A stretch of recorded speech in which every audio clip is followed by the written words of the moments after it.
ಸಹೋದರಿಯರೇ, ನಾವು ಇವತ್ತಿನ ದಿನ ಇಲ್ಲಿ ಯಾಕೆ ಸೇರಿದ್ದೀವಿ ಅಂತ ನಿಮಗೆಲ್ಲ ಗೊತ್ತೇ ಇದೆ.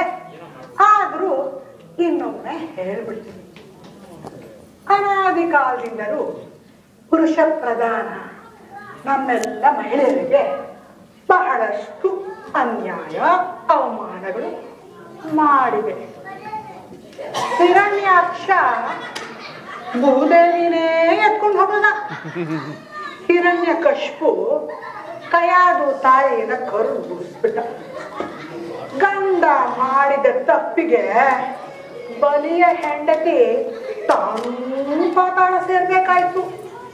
ಇನ್ನು ಪರಶುರಾಮನಂತೂ ಗಂಡ ಹೇಳ್ದ ಅಂತ ತಾಯಿ ತಲೆನೇ ಕತ್ತರಿಸ್ಬಿಟ್ಟ. ಒಂದೇ ಎರಡೇ. ಆದ್ರಿಂದ ನಾವುಗಳು ನಮಗಾಗಿರೋ ಅನ್ಯಾಯಗಳನ್ನು ಚುಟುಕಾಗಿ ಮೆಲುಕು ಹಾಕಿ ಅದಕ್ಕೆ ಏನ್ ಪರಿಹಾರ ಅಂತ ಕಂಡುಹಿಡಿಯೋಣ. ಸರಿನಾ? ಆದ್ರೆ